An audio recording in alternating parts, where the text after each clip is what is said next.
This chart provides an excellent record of the S&P 500, the Standard & Poor's 500, since the end of World War II in 1945, right up to the present day in 2007.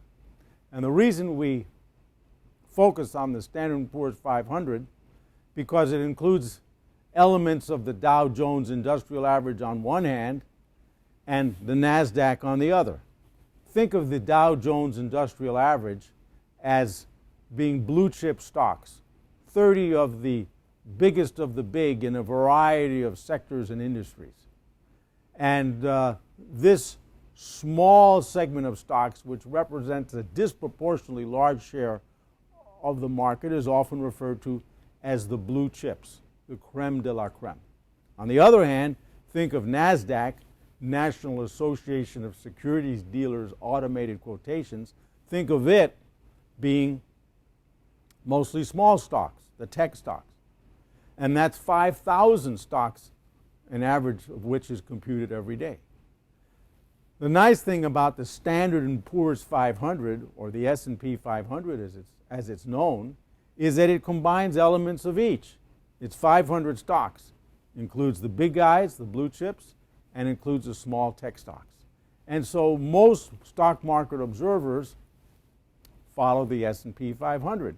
Now look at the S&P 500. Look at the small values at the end of World War II. Look how many years. It took 40 years for the S&P 500 to get up to a value of 200.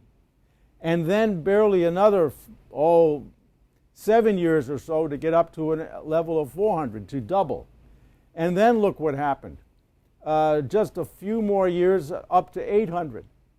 And then by 2000 up to 1500. So we have this large growth, this bull market, unprecedented increase in the Standard & Poor's 500 right up until the year 2000.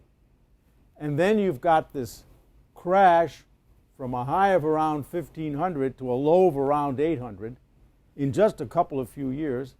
And then finally the Standard & Poor's 500 recovers again until it reaches up to 1500 again and a little higher in the year 2007.